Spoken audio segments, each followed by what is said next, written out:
This week I put out some fragrances you guys may have never heard of before, and of course some bangers, so stay tuned.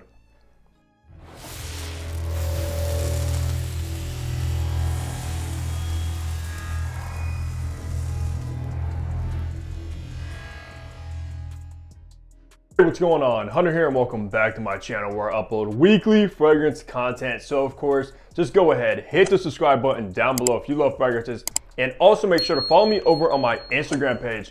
But of course, today we are doing a weekly fragrance rotation. And if you are new to this series, it's just like that name suggests. We basically go over what fragrance I wear on each day, the kind of weather, how many sprays, and of course, if that fragrance got any compliments or not. So let's just get right into Sunday. All right, so on Sunday, it was in the low 60s and kind of cloudy outside. And I did pull out a brand new fragrance from actually a brand new house, which I think is one of the most interesting and unique houses that has come out in recent memory, and is Future Society, and this is of course Reclaimed Flame. Now this might be the first time you guys are seeing these bottles. I believe these are exclusive to Nordstrom if I'm not mistaken.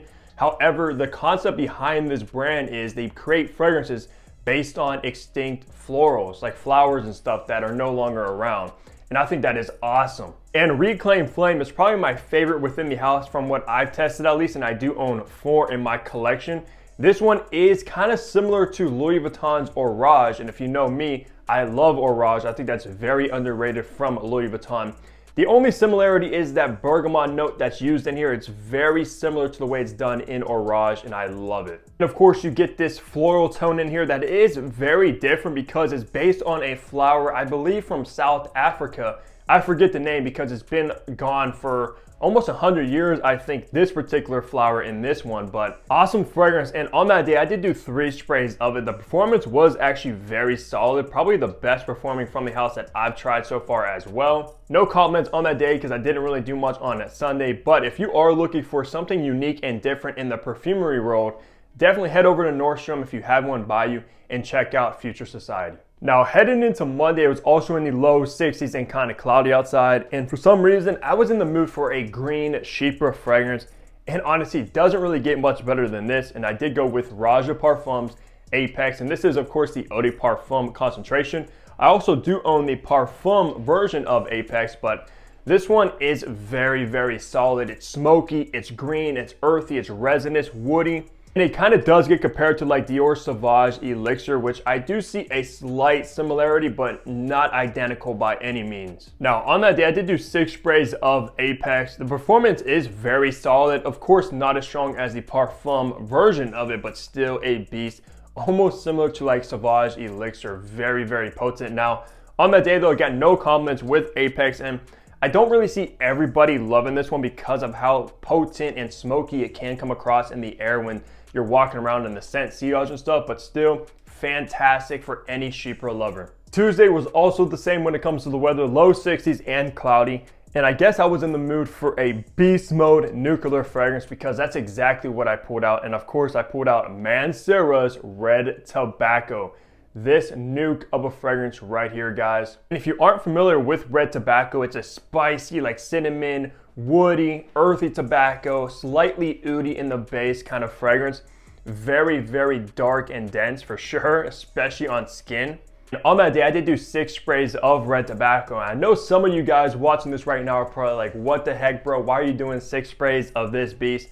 It's all good. You guys can stick to the 1 or 2 sprays of Red Tobacco, but I like to go overboard and like to go heavy on the trigger, which actually isn't really a lot when I compare to other fragrances on how many sprays I do. But on that day, I actually did get a compliment with Red Tobacco from a coworker. She's like, wow, your fragrance is very strong and smells amazing.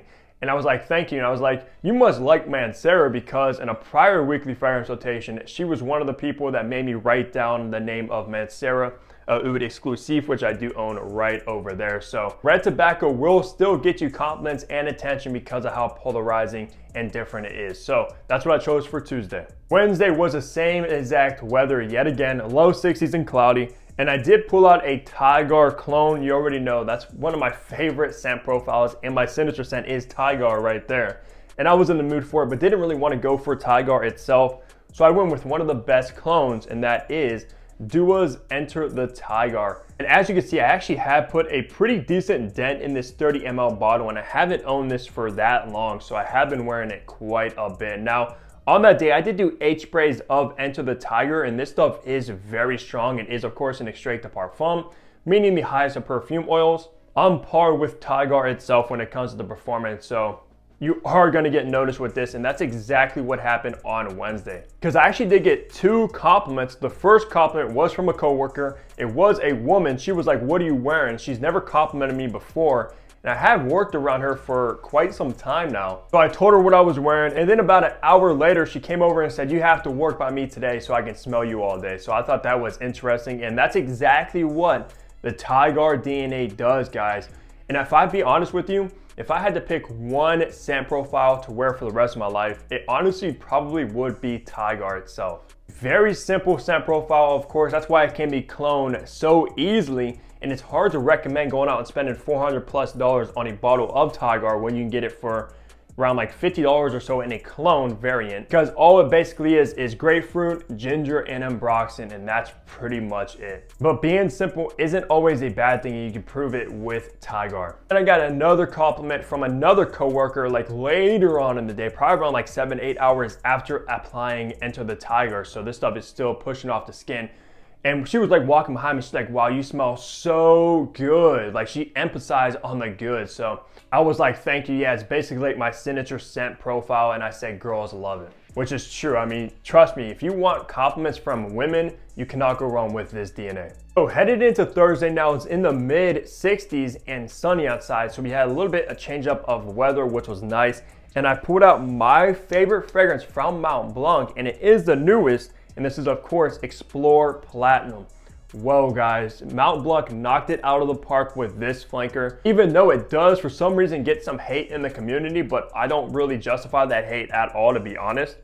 I think it's a fantastic release. To me, to my nose at least, it's very metallic, very aromatic, and I kind of have a funny story with a compliment with this fragrance. But I did do 8 sprays of Explore Platinum, performed fantastically throughout the day. It definitely projected. The longevity was great. For being a designer, you really cannot complain with the performance from this one. I did get 2 compliments on that day. One was from a coworker. She's like, "Wow, you smell really good today," and it kind of reminds me of something. In my head, I'm like, I wonder what this could remind her of. In about 30 minutes or so, she came back over to me and said, "Yeah, your fragrance actually reminds me of Santal 33." And I was kind of like amazed by that, because of course you have to know something about perfumery to know about Santal 33 by Le Labo, which is pretty popular, but it's popular amongst people that actually know about fragrances. So she said Santal 33.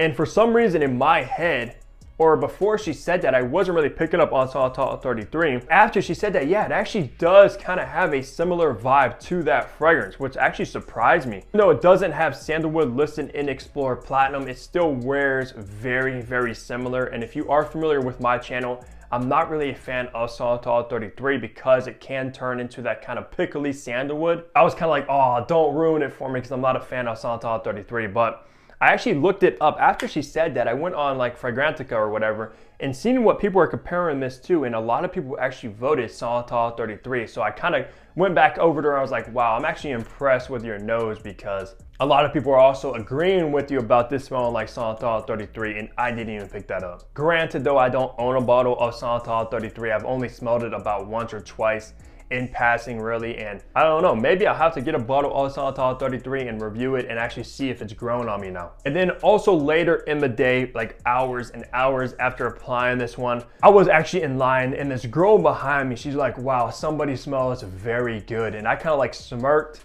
because she was with a guy like behind me. It was 2 of them. I didn't really want to be arrogant that day and be like, "Oh, thank you very much," and like, "Oh yeah, it's me," or whatever. So I was like, yeah, you know what? Just let her think that that guy smells good, even though you already know it was your boy that's always smelling the best. So that's what I chose to wear on Thursday, is Explore Platinum. Highly recommend checking this one out. So for Friday, it was in the high 50s and rainy outside, so it wasn't really the nicest weather. And I wanted to pull out something very kind of creamy, cozy, and I really couldn't think of a better fragrance than this one, and it is Valentino's Uomo Intense by far my favorite from the Uomo line, and there's a bunch of them. This one is still my favorite without a doubt. And actually probably one of my favorite iris-based fragrance, even surpassing something like Dior Homme, which is beloved by so many people with that lipsticky iris. I think this one just takes it up a notch with the mandarin orange. You do get that lipsticky creamy iris, but you also get this leather base. It's honestly a fantastic fragrance from Valentino. Now, on that day, I actually did do 8 sprays of this one, so I was smelling cozy all day long. Did some shopping and stuff like that, got no compliments, but man, for some reason, every time I pull this one out, I always become instantly in a good mood. And that's exactly what it did on Friday. So wrapping the week off on Saturday, which was the coldest day of the week. I believe it was in the high 40s, but it was sunny outside, so it kind of balanced it nicely. And I put out a new fragrance in my collection from a house that is the first time hearing about this house and testing this house, and it's coming from Pre-Production Perfumery, and this is their MV. Now, Pre-Production Perfumery actually makes inspired by fragrance and original creations like this one is. I gotta say, I am thoroughly impressed with this original creation and cannot wait to try some other inspired by fragrances, which I do have a few. So I will be wearing those and testing them out and comparing them to the original fragrances, which I do own also. Back to MV. This is honestly a perfect signature scent for any man kind of seeking out a bold fragrance that is just oozes confidence, because that's exactly what this one does. And I believe it is based on Will Smith's kind of performance in I Am Legend. So just think of that movie and picture him like kind of wearing something like this, being very confident, very bold, fearless, etc. You get this with MV. And for the notes, of course, on the front, you do have bergamot, ginger, tonka bean, but you also get some musk in there. You get these woody notes in the base. And the opening of this is absolutely beautiful. You get a juicy, vibrant bergamot, along with this very energetic, zesty ginger note. And I've been a huge fan of the ginger lately. I know like a year or so ago, I wasn't really a fan of ginger, but it's absolutely grown on me as one of my favorite kind of fresher notes. Hats off to Pre-Production Perfumery with this original creation, because they really nailed it with this one. And on that day, I did do 6 sprays of MV, and I did actually get a compliment on that day with MV. I was out shopping at Target, you know, just checking out at the self-checkout. I had this lady next to me who was with people, and she was like talking to them saying, wow, something smells so good over here. And of course I knew it was me, so I looked over at him, smiled, that was it. But trust me, this is a compliment magnet, and the performance actually surprised me. This stuff lasted up to around like 10 hours of very, very good longevity. So Pre-Production Perfumery is a house you guys are absolutely gonna wanna check out if you're looking for inspired by fragrances or some unique kind of different original creations. So shout out to them. Now, that's going to do it for my weekly fragrance rotation. Let me know down below per usual the fragrances you guys are pulling out. But besides that, leave a like, subscribe below if you haven't already. And of course, I'll see all of you back here in my next upload. Take care, everybody.